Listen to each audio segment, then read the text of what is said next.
you'll find with an open mind.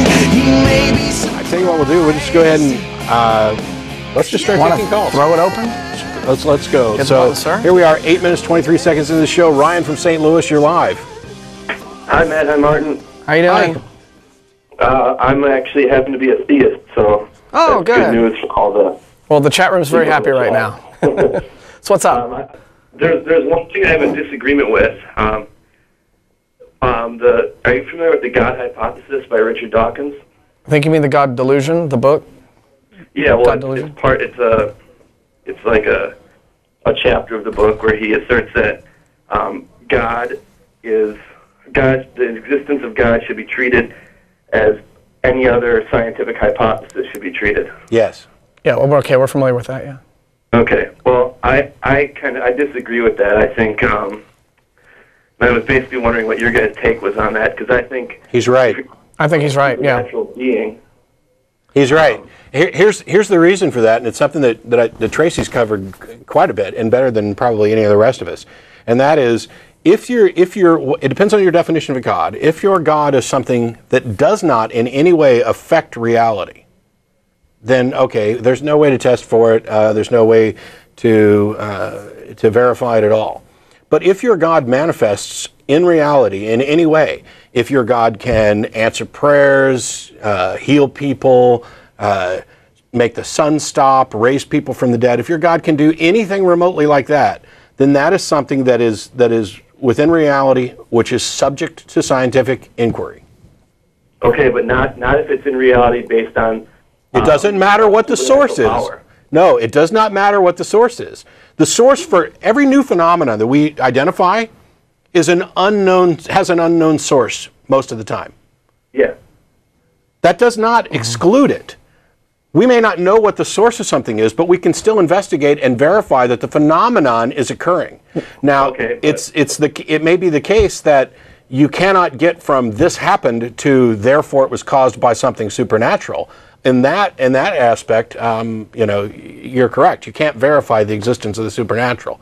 What you can do is verify the existence of the prevalence of the phenomena and the reliability of it. And it's been tested. The various claims about prayer and whatnot have been tested scientifically. Oh, sure. Okay. But that just proves that particular prayer, did not elicit that particular result or whatever. That basically, think of if there was a supernatural being, he could, like an omnipotent being, he could make it so that his discovery would be impossible. Sure. But still could interact with the real world. No. Yeah. See, right there, that's sort of contradictory. It's part of the whole notion of omnipotence is internally contradictory. It contradicts itself. Well, we don't have to go all the way down. I know we don't have to do that. Interacting with reality. But the point is, that is a specific example of it. You can say, God can completely make any sort of direct evidence of his existence completely impossible to detect. And yet, if he is having direct effects on the real world that we can see, and this is the God Christians believe in. They believe that they pray to God and he answers prayers, and these prayers have results in their lives. Here's something that is doing something in the world, but you cannot look at that result and in any way study exactly what caused that result. Well, let me do this a different way. What could God do that we could not test for?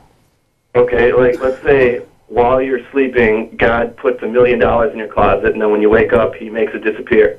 How do you know it actually happened? Yeah, how would you have any way of knowing that at all?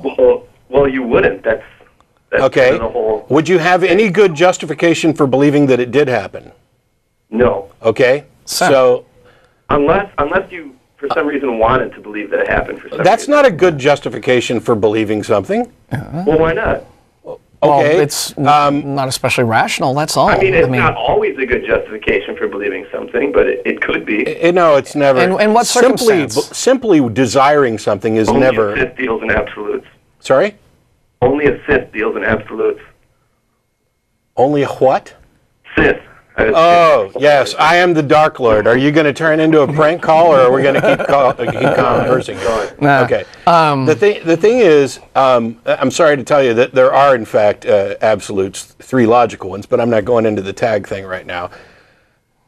I asked if you had any justification for believing it, and you admitted rightly that you don't. And then you said that unless you wanted to believe it. Well, okay, there are all kinds of things that somebody may want to believe. I couldn't give a rat's ass. What I care about is what is true and what is demonstrably true. And when I ask whether or not a belief is justified, I am by definition excluding simply the desire for it to be true, because that is not a rational justification for believing that something is likely to be true. That is simply a desire. Yeah, and you could just as easily justify believing in anything at all, if that were your sole justification for it. I want there to be leprechauns who come in and do my laundry at night. That's a strong desire of mine. Is that it? Am I justified in believing that it's true? No. I may believe it's true, but that would be an irrational belief that lacks sufficient justification. Okay, I mean, yes, you're bringing up good points here, but we're kind of divulging from what I originally said, in that a supernatural being is untestable. You can't use the laws of science. Gotta get away from this illusion for the sake of the